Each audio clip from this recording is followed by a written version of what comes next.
Ano to? May cover up. Yung mga substandard projects ang issue dito. Mga anomalous projects ang issue dito. Panagutin natin ang dapat managot. Huwag tayong lumihis. Ano to, para ilihis yung atensyon sa totoong may kasalanan? Dahil sa mga katanungan ninyo, inisa ko na lang po ang sagot. I welcome any investigation. Let the facts speak for themselves. Wala po akong tinatago. Wala po akong kinakatakutan dahil wala akong kasalanan. Hindi ako sangkot sa anumang anomalya. Ang aking sinumpaang tungkulin ay ang maglingkod sa bayan. At hindi ko po sasayangin yung tiwalang binigay po ng taong bayan sa akin. I am one with the Filipino people in this crusade against corruption. Kasama niyo po ako rito. At hindi po tayo titigil at wag ho tayong pumayag na ilihis po ang katotohanan. Kasi pag nailihis po ang katotohanan, magulo po yan.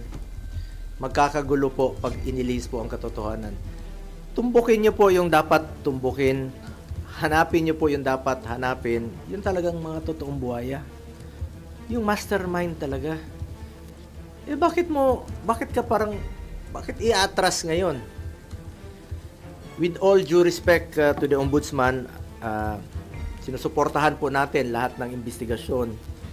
At isa po ang aking masasabi, I do not know the Discayas. Hindi ko po kilala.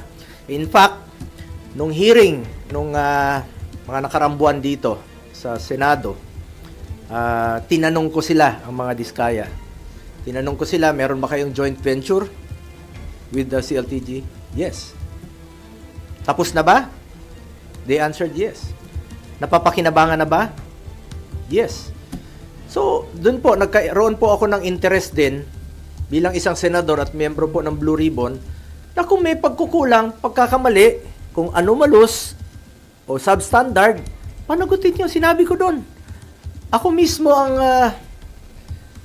willing po akong magkaso. Kasuhan natin yung mga dapat kasuhan. Kahit kamag-anak ko. I'm willing to be the complainant. Kung talagang meron silang pagkukulang. At may pagkukulang ang Diskaya, kasuhan nyo. Wala po akong pakialam. Gusto ko accountability. At I'm urging the Diskayas and lahat ng witnesses, please lang, sabihin niyo yung totoo. Huwag ko kayong pumayag na ilihis po yung katotohanan.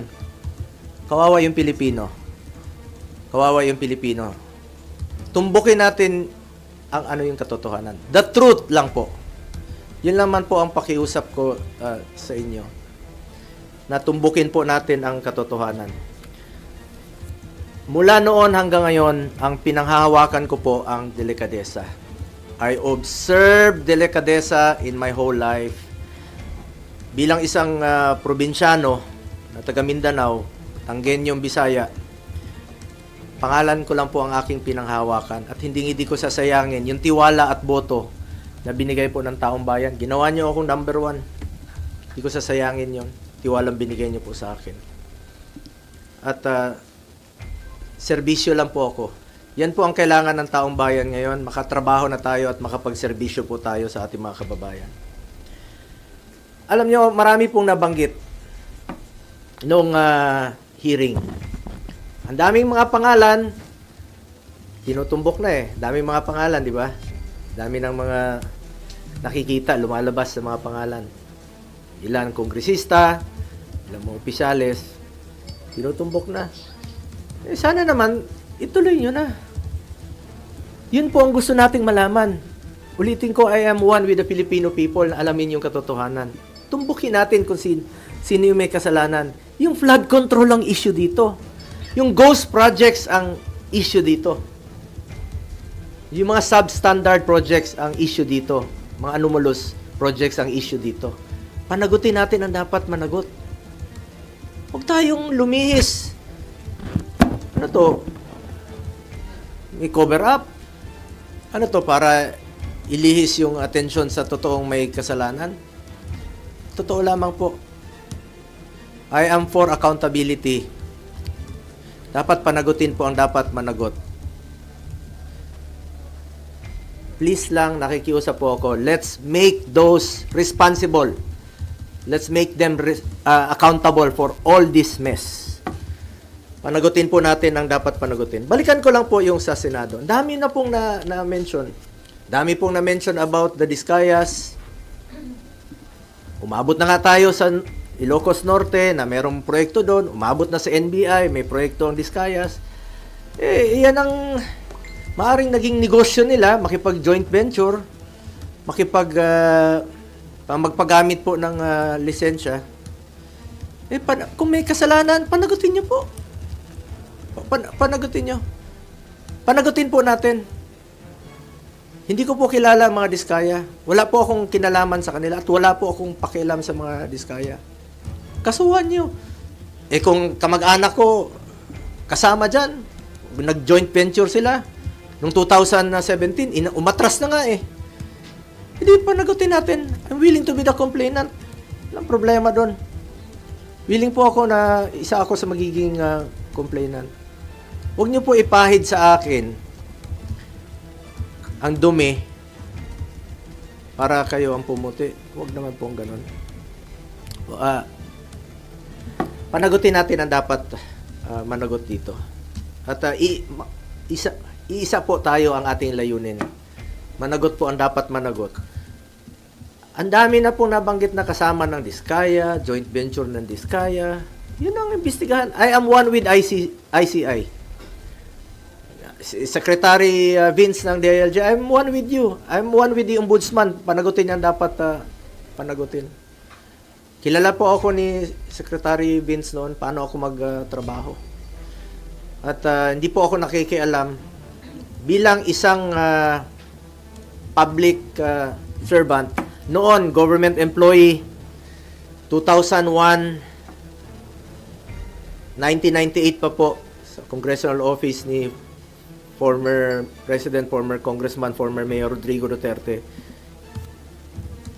Nang naging mayor siya, isa lang po ang pinakiusap ko noon. Sabi ko, pag pumasok yung kamag-anak ko sa government transaction sa City Hall, I will resign. Pag pumasok sila sa Malacanang noon, I will resign. Dahil I observed delikadesa. Pinapili ko noon. Pumasok kayo, alis ako. Yan lang po ang puhunan ko rito. Ulitin ko, delikadesa. Hindi ko po kontrolado ang negosyo ng sino mang kamag-anak ko. Ilang beses na po ako naging issue ito. 2018, bago mag-eleksyon, naging issue. Bago mag-eleksyon ng 2022, hindi naman ako tumakbo, naging issue ng 2021. Bago nag-eleksyon, 2025, kinasuhan ako ng 2024. Mapigilan mo bang may negosyo sila? May mga negosyo po, kahit sino sa atin, may mga negosyo po ang pamilya natin. Wala pa ako sa mundong ito, may negosyo na po ang pamilya ko. Ang tanong po dyan, nakialam ba ako, binigyan ko ba ng pabor ang aking kamag-anak? Hindi. Nakinabang ba ako sa negosyo nila? Hindi. Because I observed delikadesa. At hindi ko po babaguhin yang aking prinsipyo, yung delikadesa po. Kung may kasalanan sila, hindi ko naman mabigyan ng negosyo, kung anong mga negosyo pinasukan nila, uso po yung name dropping. Kahit sino nun, ilang beses ko nang sinabi rito sa hearing, pag ginamit yung pangalan namin ni former President Duterte, consider it denied. Kasi marami pong mga nag-name drop, nakakilala, magpa-picture na ganito. Walang katapusan po yan na issue. Habang nandito po kami sa gobyerno, walang katapusang issue po yan na gagawin sa amin. Kaya ako, inunahan ko na lang po. Meron siya nagsasabi na may magpa-file na naman next week ng kaso, katulad nung kinaso last year, kaso against itong sa pamilya ko na naman. Mapili ko ba yung kamag-anak ko kung pwede lang pumili ng kamag-anak? papalitan ko yung kamag-anak ko. Makapili ba tayo ng kamag-anak? Siguro hindi po titigil ito unless na lang palitan ko yung kamag-anak ko. Or, kunin ng Panginoon yung kamag-anak ko, yung tatay ko. Hindi po ako papayag na manghihimasok po sila sa trabaho ko. Ako po ay isang senador, hindi po ako negosyante, hindi po ako kontraktor. Tatrabaho lang po ako para sa Pilipino. Ngunit ang issue po rito ngayon ay sana po huwag malihis po yung katotohanan. Magulo po yan pag ililihis nila yung katotohanan. Nag-aantay po ang sambayan ng Pilipino. Hindi ko kilala yung Diskaya at let me repeat, hindi po ako nakikipag-usap ng any government contracts o government transaction. Nung naging senador po ako, naging SAP po ako noon, maraming lumalapit, humingi ng tulong lang po ako sa kanila. I'm the most accommodating person, sa totoo lamang po, sa panahon ni Pangulong Duterte. Pero hindi po ako humingi ng kapalit. Sinasabi ko lang, gawin nyo lang yung tama. Just do what is right. Lalong-lalo na po sa mga natulungan ng mga nasa gobyerno po. Hindi natin maiwasan. Uso yung mga name dropper. Walang katapusan gagamitin yung pangalan mo. Ulitin ko lang po, kung may pagkakamali o pagkukulang man ang kamag-anak ko, ako na po mismo ang magpapakaso at magpapakulong po sa kanila. And it would be very unfair on my part na po na maging dahilan pa ako na hindi na po nakipag-cooperate ang Diskaya dahil meron silang pinoproteksyonan. Ako na pong nananawagan muli, not only sa Diskaya, nananawagan po ako sa lahat ng witnesses. Diskaya, lahat ng contractors, magsabi kayo ng totoo. Magsabi kayo ng totoo. Tumbukin po natin yung talagang mastermind. Papunta na eh. Papunta na doon sa mastermind eh. Sa ICI, alam niyo sino yung mga mastermind. Tumbukin niyo po. Sa DPWH, sa Ombudsman, tumbukin niyo yung mastermind. Sino po yung mga nasa likod nito? Nag-aantay po kami. Nag-aantay ang Pilipino na meron pong mapanagot. Umaatras na ngayon. Paatras na ng paatras. Katapusin ko lang po. Uso kasi ngayon eh. Puputikan ka ng itim para sila ang pumuti. But I trust our people to see through the noise. I have stood by them through floods, fires, earthquakes, and the pandemic. I earned their trust not through words but through action. Serbisyo po ako at pagmamalasakit sa Pilipino. At hindi ko po sasayangin yung tiwalang binigay niyo po sa akin. I will never walk away from them. Sa katotohanan lang po tayo, ang pakiusap ko lang po, sa katotohanan lang tayo. Lumabas po yung totoo muna. The truth lang po. Ilabas niyo po yung katotohanan. Yan po ang pakiusap ko sa ICI, Secretary Vince, at sa lahat po ng nag-iimbestiga. Doon lang po tayo sa katotohanan. Huwag na tayong paikot-ikot pa. Huwag natin ilihis ang katotohanan. Huwag niyo pong lokohin ang Pilipino. Tumbukin po natin ang dapat tumbukin. Anong kinalaman ko dyan sa 2017? Kung meron mga joint venture sila, please check. Imbestigahan nyo po. Panagutin nyo, kasuhan nyo. Willing po ako maging complainant. Kung may mga pagkukulang, willing po ako. Kesa naman papaikot-ikot pa natin. Kasi expect it na hindi lang po ito ang mangyayari. May mga gumagalaw na puwersa para iikot po yung katotohanan. Para hindi mapanagot. Nandun na eh. Klarong-klaro na dito. Nag-imbestiga na tayo dito sa sa Blue Ribbon Committee. Marami nang lumalabas. Ang dami-daming mga kongresista na sila mismo ang kontraktor. Sila mismo. Congressman talaga na kontraktor. Yung kontraktor talaga. Sila mismo. Kung layo ko dyan, kinalaman ko dyan, pigilan mo ba magnegosyo yung mga tao, mga kamag-anak? Hindi natin mapigilan. Basta walang kalokohan. Ayaw ko po ng kalokohan. Ever since, ayaw ko po ng kalokohan.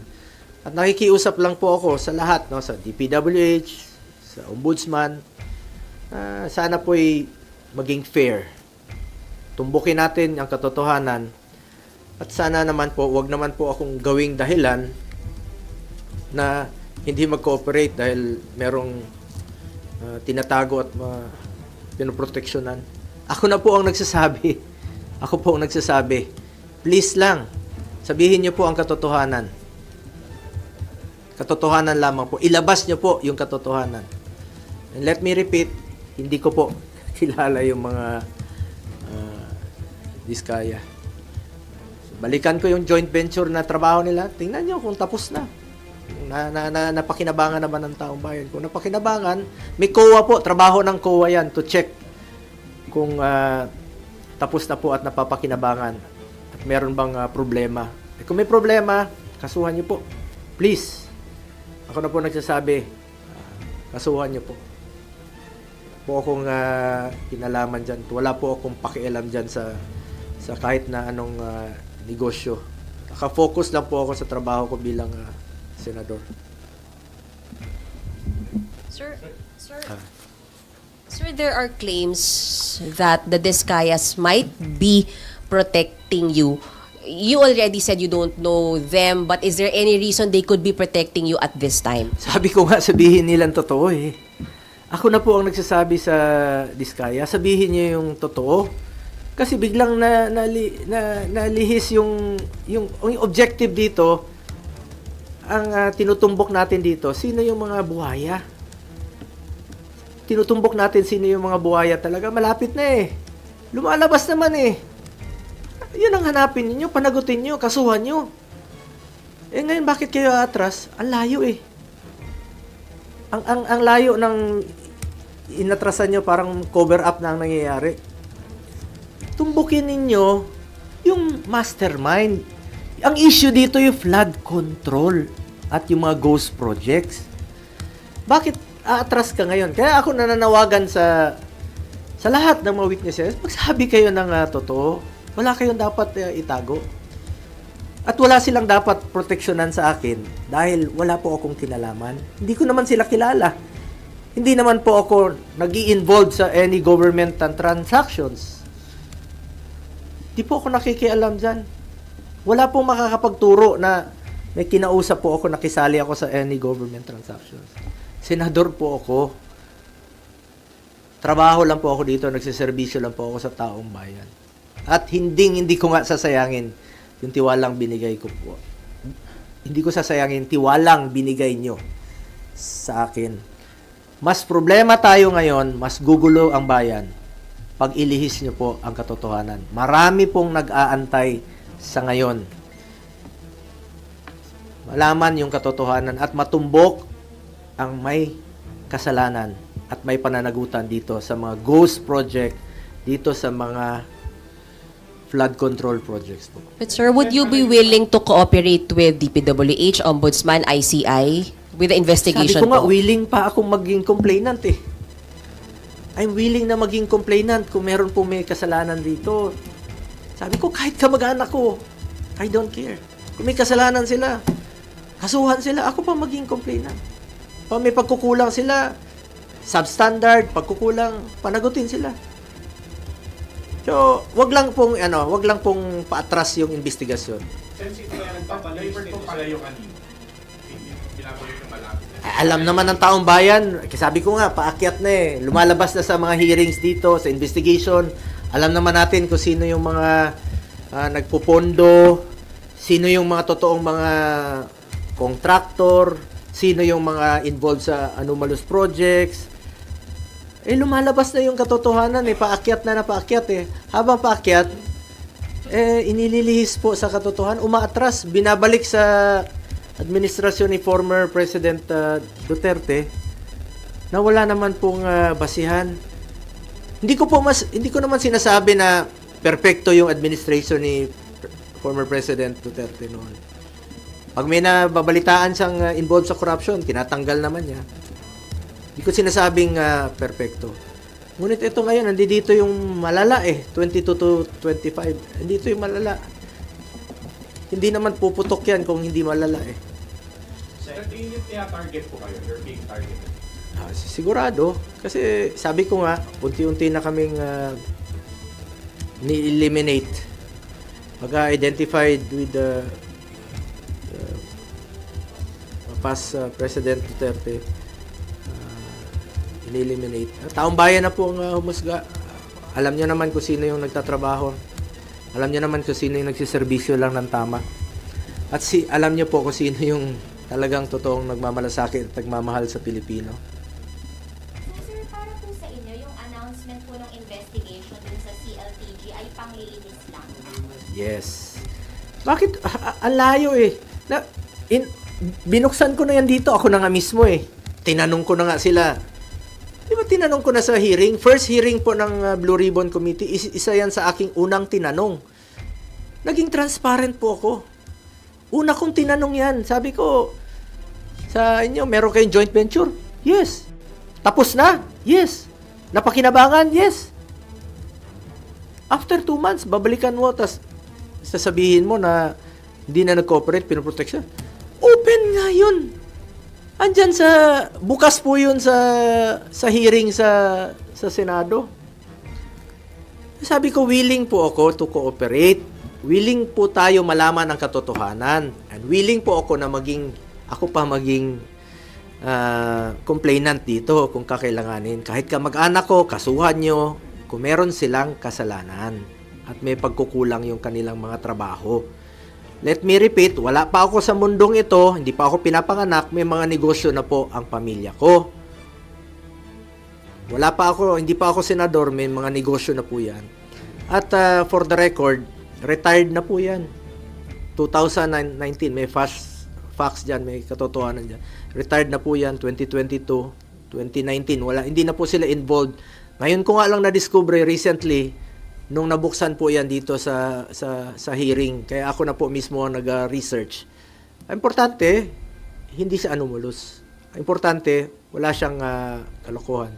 Sabi ko nga, expected ko na po ito at wala pong katapusan ito hanggang hindi ko palitan ang kamag-anak ko o hindi sila kunin ng Panginoon. Based on your research, wala kayong nakitang anomalous doon sa company ng tatay niyo po, tama? Opo. Sir, sino yung retired? Yung license nila. Yung license So nila. they're not operating anymore? Yes, no more. Since when? Ito, last po yata nila is 2019 at officially 2022 retired na po sila. As in retired na, parang wala na, parang sinara na po talaga noon pa. At parang tinapos na lang po yata nila yung kanilang trabaho noong 2019. At hindi na po sila nila ginagamit. Alam niyo itong Diskaya, uso yung ginagamit yung lisensya. Uso yung joint venture noon kahit saan po. Kahit sabi ko, umabot na nga ng Baguio, umabot ng NBI, umabot ng Ilocos Norte. Ang daming dapat tingnan na lugar, Mindoro. Bakit ka atras doon sa 2017 sa Davao? Hindi naman flood control, hindi naman ghost project, hindi naman anomalous. Bakit mo atrasin doon? Para lang idawit yung pangalan ko. Sabi ko, unfair nga. Unfair na atras ka. Yan, sadyang inililihis nga yung issue. Sana po, fair lang po. Ako, nirespeto ko po ang ating ombudsman, nirespeto ko po ang DILG, ng DPWH, nirespeto ko po ang ombudsman, nirespeto ko po ang ICI sa kanilang mandato at willing tayo to cooperate. Basta tumbukin po yung katotohanan. The truth lang po. Doon lang tayo sa katotohanan at hindi tayo magkakamali. Sa totoo lang po tayo. Yung joint venture between CLTG and St. Gerard, sabi sir, they were able to bag contracts sa Davao, hundreds of millions. Did you know about it? Were there favors given para makakuha ng contract sa Davao? Sabi ko, ulitin ko, since 2001, Mayor pa si Mayor Duterte, di po ako nag-influenza, never po ako nag-influence, never ko po ginagamit ang aking posisyon. Kaya sinabi ko kanina, nakialam ba ako para bigyan ng pabor ang aking kamag-anak? Hindi. Nakinabang ba ako dito? Hindi rin po. Because I observe delikadesa. At yan po ang aking puhunan hanggang ngayon. Delikadesa. Hindi lang po sa mga government projects issues. Sa lahat po ng bagay, I observe delikadesa. Prinsipyo po yan sa buhay at hindi ko yan sasayangin. Yung binigay niyo pong tiwala sa akin. Let me repeat, I observe delikadesa. Kung ano man po yung napanalunan nila noon, kanila po yun. At recently ko lang po nalaman, kaya nga po, tinake up ko rin po sa Blue Ribbon Committee. Tinanong ko yan doon sa kanila. At sinagot naman po ng mga Diskayas. Wala po ako tinatago. Ako na nga mismo nagtanong eh. Nasa records naman po. Tingnan niya lang po sa records. Ako mismo ang nagtanong sa kanila. Sino yung tingin mo naglilihis ng issue para mapunta? Alam naman natin pag kasi meron nang natutumbok eh. Meron na pong natutumbok na mga tao sa taas, yung mga involved talaga rito. Yun po ang I'm sure isa sa mga rason na inililihis na po ang issue. But I'm appealing sa mga kababayan natin, sa kapwa nating Pilipino, please, wag ho tayong pumayag. Wag ho tayong pumayag. Wag ho tayong pumayag na lokohin po tayo. Wag ho tayong pumayag na ilihis po yung totoong issue rito. Yung mga flood control, yung mga ghost projects. Yun po ang tumbukin dapat. Kung sino po yung may kasalanan, panagutin po natin. Yun ang dapat tumbukin. Ulitin ko, wag niyo pong ilihis ang katotohanan dahil magulo na po ang ating bayan, mas lalong gugulo po. I am one with the Filipino people in this crusade against corruption. Hindi lang po sa flood control, hindi lang po sa ghost projects, sa lahat po ng korupsyon sa gobyerno. Kontra po ako dyan. Pangako lang, sir. Sabi po ng ICI just now, posible rin daw po kayong ipatawag. Okay lang po. No problem. Kung ano yung sinabi ko sa inyo rito, very much willing po ako na magsalita. Willing to cooperate. Willing po akong sabihin sa kanila yung totoo. Ayon po sa aking nalalaman. Malinis po ang aking konsensya. Malinis po ang aking konsensya. Sir, hindi ba welcome move po para sa inyo to na iimbestigahan na rin ngayon ng DPWH, hindi lang yung administrasyon po Bongbong Marcos, kundi pati yung Duterte administration? Kasi sabi niya sa interview kanina sa ICI ay wala siyang sisinungaling. Oo, lahat naman po.